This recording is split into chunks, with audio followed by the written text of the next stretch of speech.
文艺片向来存在争议，河边的错误显然也没有逃脱出来。回看今年的上映的文艺片，燃冬收获2607万的票房，5.7的评分；不虚此行收获2735万票房，7.2的评分。不难看出，不管口碑好坏，文艺片的票房似乎都很惨淡。可在初秋的档期，河边的错误上映3天收获近1亿的票房，对于任何一部电影来说都可以用票房井喷来形容，更何况是本就被认为是小众电影的文艺片呢？但翻看豆瓣的评论，画风却是这样的：崩坏的剧本，装腔作势的表演，拍电影不能让观众试图理解你，故弄玄虚，各种拧巴，不知所云的一部电影，一大波人气了，理由竟让人无力反驳。总结下来，河边的错误有种刻意的清高。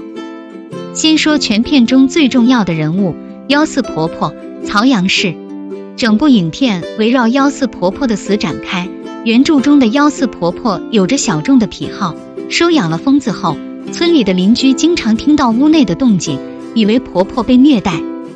但婆婆总是紧锁着房门。她甚至说道，她打我的样子和我死去的丈夫一模一样。然而影片的改编中，警察调查时，周边邻居都说疯子的性格很随和，前期没有一点铺垫，可在婆婆下跪将鞭子转交给疯子时的片段又过于直白，这样的表达是不是有些矛盾？再说片中改编最大的人物王红，莫西子失事。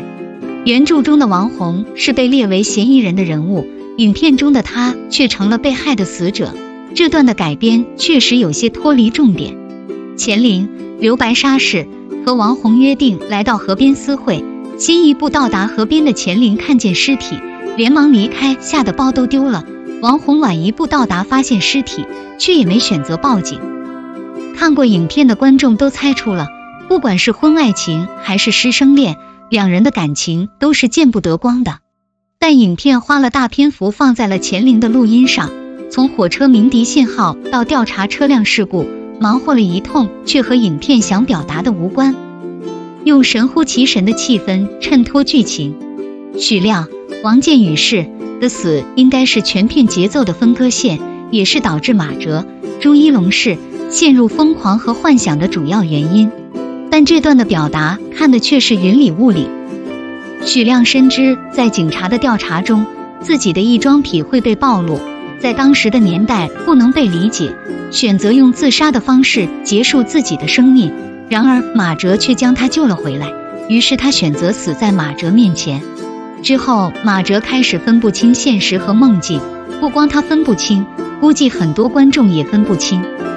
在他的梦境里，每个人隐藏的秘密被揭开，他开枪打死了杀人的疯子，可被局长说着自己产生幻觉时，为证明自己却发现枪里的子弹完好。镜头一转，马哲惊醒，梦也跟着醒了。奇怪的是，这段的表达中也有对现实情节混入，在上帝视角的观众也迟迟分不清所谓的真假。或许只有导演懂自己在拍什么，但观众无法相信。吐槽中除了大量对片中情节的争议之外，观众们另一个吐槽的点便是朱一龙的演技，很做作的演技，演什么都一个样，演技挺尬的。看来朱一龙在河边的错误中的并没有发挥出影帝级的表演。在影片的拍摄的过程中，朱一龙为展现角色从过劳肥到面黄肌瘦的形象和前后转换，在2个月的时间里，先增重30斤又减重20斤。然而在灰暗的镜头里根本看不清朱一龙形象的变化，可以说朱一龙的努力白费了。话题回到朱一龙表演的本身，在河边的错误中，朱一龙在表达情绪时还会使面部的肌肉微微抽动，不禁让观众回想起他在《消失的她》中的表现，偶尔会让观众出戏。尤其当马哲分不清梦境与现实之后，他压抑着的心理得不到发泄，整个人变得颓废，却更加专注地投入到案件中。朱一龙确实演出了颓废，可看他无神的眼睛，像是被逼到这里来办案的，演了但没演到位。还有观众说，朱一龙的动作设计过于精细而显得十分刻意，甚至说抽烟并不能说明一个男演员的演技有多好。不过为朱一龙的抽烟戏非常有层次，案件刚发生时，他饰演的刑警队长拿出烟细细品味，想在抽烟的过程中理清思绪。而调查几天毫无线索之后，他在室外躲雨时猛吸几口烟，显得整个人非常急躁。此时马哲抽的烟更像是缓解自己紧张的情绪，最后随着一脚踹穿门，情绪才得到完全的发泄。总结下来，对比朱一龙在人生大事中的精湛演技，他在河边的错误中的确未能发挥全部的实力。河边的错误与常见的犯罪悬疑片有着很大的不同，开篇锁定凶手，即使证据确凿，还因为细节的纠结迟迟不认定凶手，导致更多人的死亡。